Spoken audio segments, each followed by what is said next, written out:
আমরা প্রথম দিক থেকেই ভাবছিলাম একটা সেন্ট্রাল জায়গা থাকা দরকার, যেখানে আসলে সবগুলো স্পোর্টসের একটা স্পোর্টস ভিলেজের মতো আমরা পৃথিবীর বিভিন্ন দেশে দেখেছি। যে দেশগুলো স্পোর্টসে ভালো করেছে, চায়নাতেই ইয়েটা আছে। তো প্রাথমিকভাবে আলোচনা চলছিল চায়নার সাথে, এবং আমি আমাদের মাননীয় প্রধান উপদেষ্টা ডক্টর মোহাম্মদ ইউনূস স্যারকেও জানিয়েছি বিষয়টা।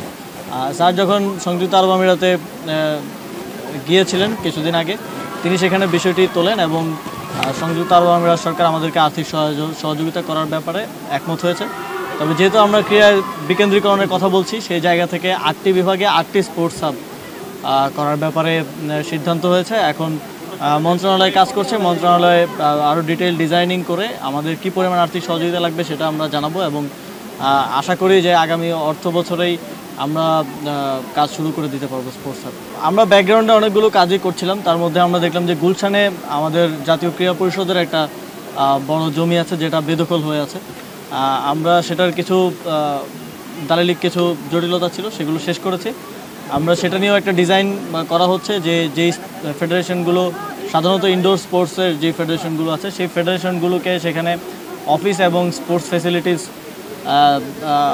যাতে অ্যাকোমোডেট করা যায় সেভাবে একটা স্পোর্টস ফ্যাসিলিটি আমরা সেখানে করবো। আরবান স্পোর্টস সেন্টার নামে আমরা সেটা গুলশানে করব।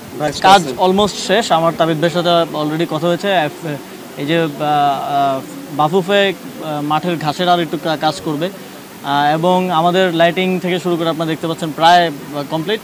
আশা করি আগামী আমাকে যেটা জানানো হলো 20 দিন থেকে 1 মাসের মধ্যে ফুল মাঠ রেডি হয়ে যাবে খেলার জন্য। সো জুনে আয়োজন করতে কোনো অসুবিধা হবে না। আরেকটা প্রশ্ন হচ্ছে যে আসলে আপনি ক্রীড়াঙ্গন সংস্কারের উদ্যোগ নিয়েছেন, যে অত্যন্ত সাধুবাদযোগ্য কাজ। আমরা সকলে দেখতে পেলাম যে একটা আপনি বলেছেন কিছুদিন আগে একটা সফল ফেডারেশন আর্চারি, তাদের খেলা সরাসরি ম্যাচ আছে, নেতৃত্ব সফল, আপনার একটা কমিটি প্রকাশ করলেন।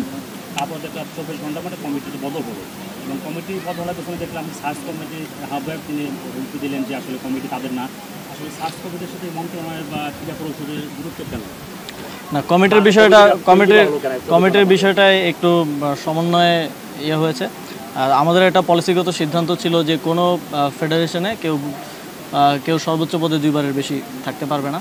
তো সেই জায়গা থেকে কমিটিটা পরবর্তীতে আবার পরিবর্তন করতে হয়েছে, এবং আমরা সমন্বয় করছি সার্চ কমিটির সাথে। আপনারা জানেন সার্চ কমিটির যেই কার্যপরিধি, তারা মন্ত্রণালয়কে কমিটি প্রস্তাবনা করবে, এবং এটা প্রস্তাবনা, সার্চ কমিটি চূড়ান্ত না, মন্ত্রণালয় চূড়ান্ত কমিটি দিবে। আপনারা জানেন এখানে অনেকগুলো বিষয় আছে যেগুলো আমাদেরকে দেখতে হয়। অনেকের রাজনৈতিক পরিচয়, কেউ পূর্ববর্তী ফ্যাসিবাদের সাথে জড়িত, এবং আমরা অনেকগুলো ফেডারেশনের লোকজনকে সরাসরি রাজপথে গণঅভ্যুত্থানের সময় হামলায় অংশগ্রহণ করতেও দেখেছি। তাদেরকে তো আমরা দিতে পারি না। সেই জায়গা থেকে মন্ত্রণালয় এগুলোকে আরও ভালোভাবে পর্যবেক্ষণ করার মাধ্যমে কমিটিটা চূড়ান্ত করবে, এটা হচ্ছে নিয়ম।